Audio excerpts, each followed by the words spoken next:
Bitti bizim dizi. Biz şimdi ne yapacağız? Büyük bir boşluğa düştüm. Ve sezon finali ikinci sezona büyük bir hype'la bitti. Konuşacağımız o kadar çok detay var ki. Hoş geldin ve şu anda kanalın katıl üyelerini görüyorsun. Kanala desteğiniz için çok teşekkür ederim. Ben Saadet ve 9 Krallık Şövalyesi'ni hadi gel spoilerlı inceleyelim. Çünkü bu 9 krallık detayı çok önemli. İkinci sezonun yönünü tamamen belirliyor. Birinci bölüm Baylor'ın ölümü sonucu Duncan suçluluk duygusuyla, neden hayatta kaldım duygusuyla ama bir noktada da belki de hayatta kalmam gerekiyordu duygusuyla başladı. Hatta bölüm başladığında Lionel ona eşlik etmesi için Dunc'ı davet etti. Ancak Dunk bunu geri çevirdi. Lionel Baratheon'un Dunc'ı davet etmesi tabii ki de yine kendine özgündü. Bu adamın damarlarında akan kan bile isyankar. Dunc'a diyor ki benimle gel, bir dahaki sefere küçük düşmezsin. Ya o kadar tatlı ki. Gelirsen kardeşim gibi severim ama gelmezsen de senden kardeşim gibi nefret ederim gibi diyaloglar vardı. Bu diyalogları ben çok sevdim. Hatta şuna benzer bir repliği daha vardı. En iyi ejderha ölü olanıdır gibisinden bir şey diyordu. Dunk neden hayatta kaldığını sorgularken onun da gayet umarsızca aslında bu 7 yargısından ne kadar keyif aldığını, erken bittiğini söylemesi ve işte tanrılar dalga geçiyor yani çok da sallamıyor seni gibi bir vurgusu vardı. O detayları ben çok sevdim. Çünkü karakterin aurasını tam olarak veriyor. Hani o isyankar ruh diyoruz ya, o ruhu bence net yansıtıyor yani şu anda alıyoruz. Aynı zamanda Baratheon diyor ki Baelor diyor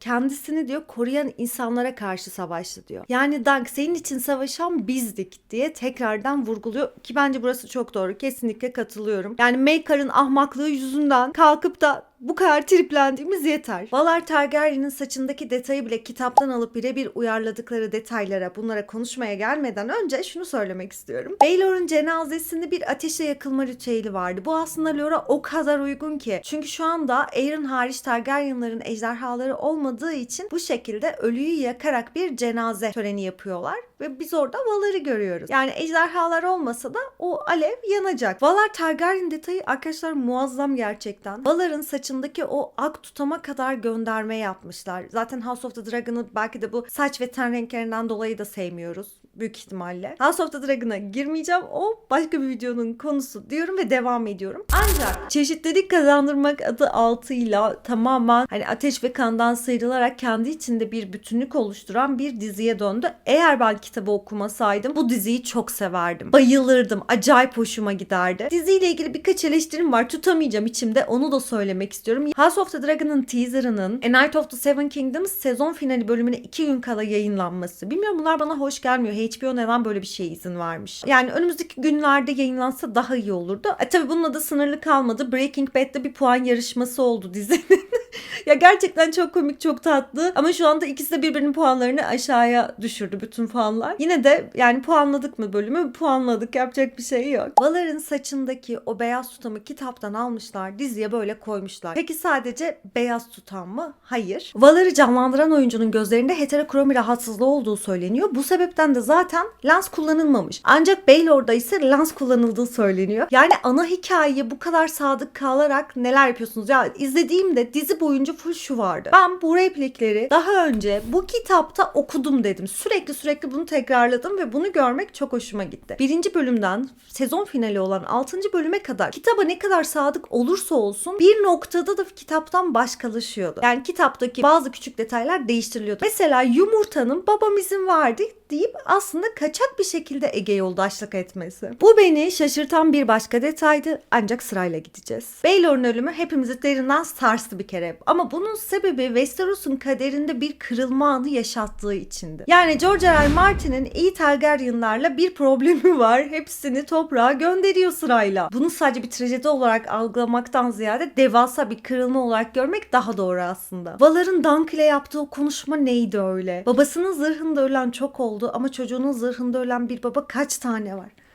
Arkadaşlar çok güzel replikler. Böyle ruhumu doyurdu adeta. Şimdi gelelim Raymond detayına. Raymond Fasovey, Westeros'un en saf, en iyi ve onurlu karakterlerinden bir tanesi. Neden böyle diyorum? Çünkü kendisi artık kırmızı elmadan sıyrılarak yani kurtlu bir kırmızı elma olmaktan ziyade yeşil bir elma olmayı tercih ediyor. Ve bunun amblemini zaten direkt gösteriyor. Hatta bunu bir evlilikle onurlandırıyor. Bu detay cidden çok tatlıydı. Çünkü kamp takipçisi diyebileceğimiz Lady Rowan ile evleniyor. Aslında kadın hamile. Ancak onun kendi çocuğu olduğuna inandırılmış bir şekilde ve bu onu saf yapıyor evet, ama aynı zamanda da o çocuğa babalık yapacak kadar da onurlu birisine dönüştürüyor. Raymond karakteri tabii ki burada da bitmiyor. Gidiyor Duncan Sweetfoot'unu alıyor ve ona geri vermek istiyor. Çünkü Duncan onu satmak zorunda kalmıştı önceki bölümlerde. Ama Duncan Sweetfoot'u almadı yanına. Neden? O beyaz atı yanına almadı peki? Aslında Raymond'ın bu jestini kabul etti. Aslında Duncan Raymond'a gönülden borçlu. Bu sebepten de atı aslında kabul etti, o hediyeyi. Ancak maddi anlamda kabul etmedi. Birincisi, kendisi onurlu bir şövalye olmak istiyor ve bu yolu tek başına ilerletmek istiyor. Yani tek başına derken hani birilerinin desteğiyle değil de kendisi bir şeyleri başararak yapmak istiyor. Çünkü biz flashback sahnelerinde sürekli Sir Arlen'ı gördük ve Sir Arlen'dan aldığı o onurlu tarafları nasıl başarıyla sergilediğini izledik. Bu yüzden de o güzel beyaz atı almak yerine kırmızı kurtlu elmadan sıyrılan Raymond'ın yeşil elmasına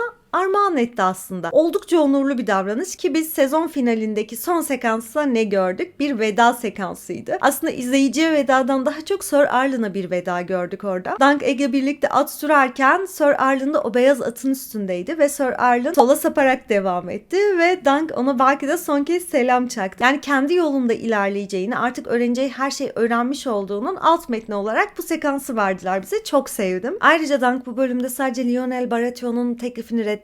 Aynı zamanda Maker'ın da teklifini reddetti. Maker Dunk'a Aeron'u uzaklara gönderdiğini söylüyor ama oradaki uzaklar bilgisi aslında özgür şehirlere gönderiyor ve kitapta bu zaten alenen olarak özgür şehirler olarak yazıyor. Dunk ise özgür şehirlere hiç gitmediği için Maker'la olan bu diyaloğunda, yani bu sekansta nasıl cevap vereceğini bilemiyor. Bu yüzden de gürbüz sizin gürbüzünüzdür, sizin gürbüzünüz Baelor'u öldürdü gibi bir cevapta bulunuyor. Kitapta bunu alenen böyle söylüyor. Maker aynı zamanda Dunk'a diyor ki sen Sir Arlen'dan bir eğitim aldın, ben bunun farkındayım. Hani onu rencide etmeden de daha fazlasına ihtiyacı olduğunu söylüyor. Bu yüzden diyor ki gel bana yemin et, hem Egg de senin yaverin olarak yanında kalır çünkü senden başkasını istemiyor. İşte tam burası kitaptan ayrılan bir detay. Kitapta bu diyalog devam ediyor. Aslında Duncan bunu reddedip yoluna devam etmiyor dizideki gibi. Aksine orada konuşmaya devam ediyorlar ve diyor ki bahse varım Daeron asla hendekte yatmamıştır dedi Duncan sessizce. Aeron'un yediği tüm sığır etleri de kalın, az pişmiş ve suludur herhalde. Yaz Kalesi Prensi Maekar Targaryen uzun süre bit çukurundan Dunc'a baktı.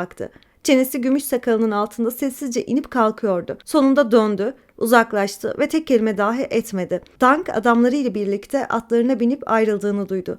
Gittiklerinde ejderha böceği kanatlarının su üzerinde geçerken çıkardığı zayıf fızıltıdan başka ses yoktu. Çocuk ertesi sabah kendini gösterdi, tıpkı güneşin yaptığı gibi. Yeminli Kılıç bölümüne geçmeden önceki son 2 paragraftan birincisiydi bu okuduğum size. Aslında Maekar bunu kabul ediyor, Egg'in ona yoldaşlık etmesini. Ancak dizide tam tersine Egg bir kaçak olarak gözüküyor. Yani babasından gizlice Duncan'ı kandırarak babam izin verdi diyerek orada bulunuyor. Duncan yanında bulunuyor, ona eşlik ediyor. Ya bu çok güzel. Kitaptan ayrılan bir detay ama ben bu detaya bayıldım. Çünkü neden? Yumurta Egon'un biz aslında o uyanık tarafını, ya evet çok tatlı, çok sevimli, ağladığı sahnelerde böyle çok etkileniyoruz ama aynı zamanda da ciddi anlamda uyanık birisi olduğunu böylece çocukluğundan görebiliyoruz. Dizide Maker'ın teklifini direkt reddetmişti aslında. Egg'i de istemediğini, yeterince prense doyduğunu söylemişti. Sonrasında Daeron'la karşılaştığında fikri değişiyor. Çünkü Daeron Dunc'a diyor ki bir zamanlar Aeron da Egg gibi neşeli bir çocuktu. Hatta balık tutmayı severdi diyor. Ve biz tam o anda sineklerin üstünde uçtuğu, bıçağın şöyle dikili durduğu bir balık görüyoruz. O sahne geçişlerine ben bayıldım. Çünkü neden? Tabaktaki balığa kameranın odaklanması muazzamdı. Biz ne gördük? Bir balık var, balığın üstüne uçan sinekler ve balığın üstüne dikilmiş bir bıçak. Aynı tabağı ikinci kez gördüğümüzde üzerinde bıçak yoktu. Çünkü bıçağı Egg almıştı ve Aeron'u belki de deşmeye gidiyordu. Çünkü zaten ejderha Aeron çocuğun psikolojisini bozduğu için çocuğun da gayet bu şekilde davranması dizi kurgusunda normal bir şekilde gidiyor ve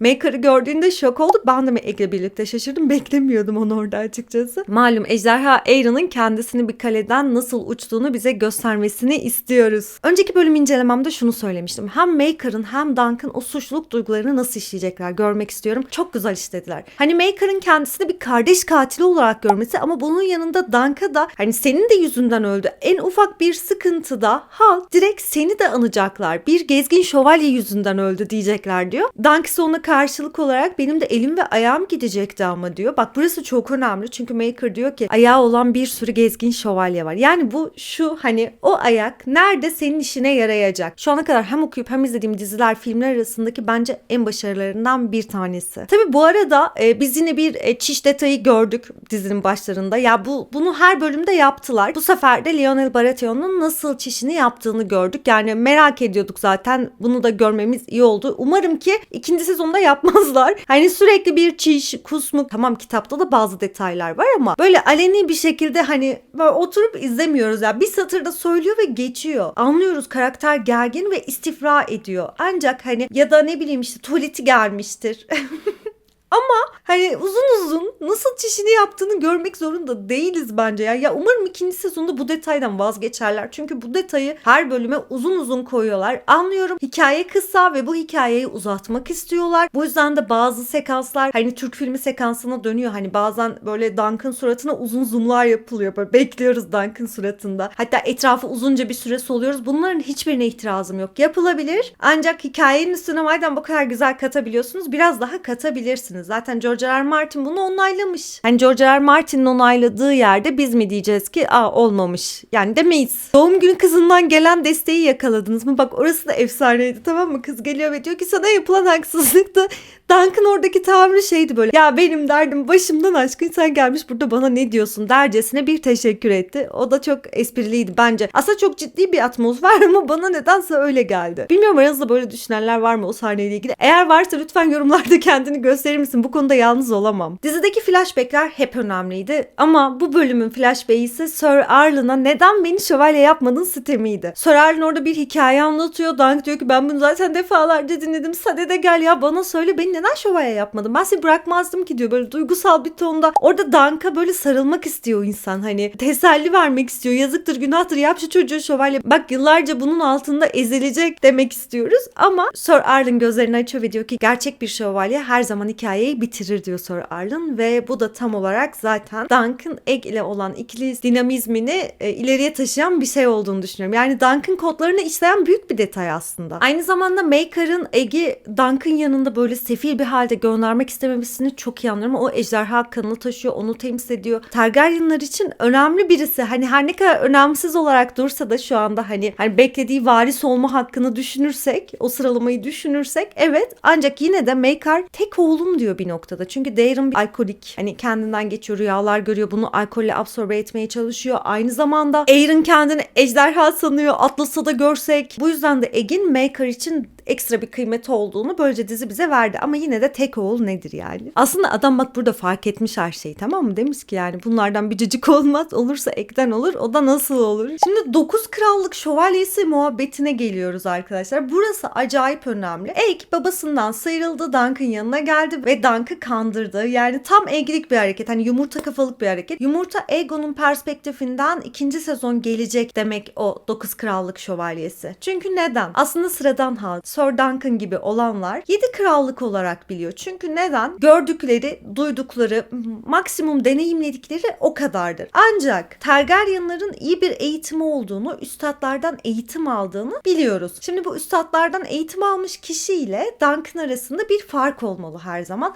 Ve bu da ikili arasında geçen hani 7 krallık mı 9 krallık mı repliğinden anlıyoruz. Aslında evet 9 krallık var ve bu 9 krallık Yumurta Aegon tarafından biliniyor. Ve Dunk da bunu bilmediği için de zaten sorguluyor. Yumurta Aegon orada birazcık böbürlenerek hani bunu anlatmaya başlıyor. Tek tek sayıyor. Yani diyor ki 9 parçadan oluştuğunu ben biliyorum ve bunu sana hava atmak için kullanıyorum diyor. Yani 9 idari bölge olduğunu söylemesi aynı zamanda lore'un hani siyasi politik düzlemine de büyük bir atıf. Ama daha önemli olan ise Egg'in bu bilgiçliği taslamasının sebebi ikinci sezonda dizinin sonunda hani değişti ya, 7 krallık şövalyesi bir anda 9 krallık şövalyesi oldu. Ben dedim ki ne oluyoruz? Orada hemen ışıltı yandı. Yani biz ikinci sezona bilgiç olan Yumurta Aegon tarafından bakacağız. Yani daha çok onun perspektifinden izleyeceğiz anlamına geliyor bu. Bunu sürekli söylüyorum ama hikayeye sadıklığı çok güzel arkadaşlar. Hikayeden ayrıldığı yerler harikaydı. Maker'ın çaresizce Egi araması, oğlum nerede diye varyansın etmesi, orada bizim mesela yine kandırmış Dunk'ı dememiz filan, bu detaylar benim içimi bir hoş ediyor. Hoşuma gidiyor. Heyecanlanıyorum. Şu anda editten sesleniyorum. Yani bunu söylemeyi nasıl unutursun? Bir de not almışım. Böldüm. Çok özür dilerim. Ama bundan da söylemeden geçmek istemiyorum. Egg ve Duncan arasında şöyle bir muhabbet gidiyor. Nereye gideceklerini bilmiyorlar ve bunu konuşuyorlar. Egg diyor ki Dorne'a gidelim. Hem orada kukla gösterileri de oluyormuş. Bu kukla gösterileri tabii ki de Tansel'in varlığını bir atıp, yani orada onu görecekler mi görmeyecekler mi? İkinci sezonda bunu da göreceğiz aynı zamanda. Ben yumurta kafalı Aegon'un maceralarını ikinci sezonda izlemeye hazırım. Neyse ki ikinci sezonu çekmeye başlamışlar ve 2027'de yayınlanacağı söyleniyor. Heyecanla bekliyorum açıkçası. Umarım George R. R. Martin yeni tiyatro oyunlarıyla vesaire uğraşmaktan ziyade artık kitapları tamamlar. Hani hepimiz tedirginiz. Ondan daha tedirgin olabilir miyiz? Bu kadar fan baskısıyla sen nasıl baş ediyorsun? Terapiye mi gidiyorsun? Sadece yemeğe mi vuruyorsun kendini? Acayip merak ediyorum yani. Buraya kadar izlediğin için teşekkür ederim. Yorumlarda bence bol bol konuşmalıyız. Videoyu beğendiysen like atabilirsin. Kanala abone değilsen abone olabilirsin. Kendine iyi bakma cesaretini asla kaybetme.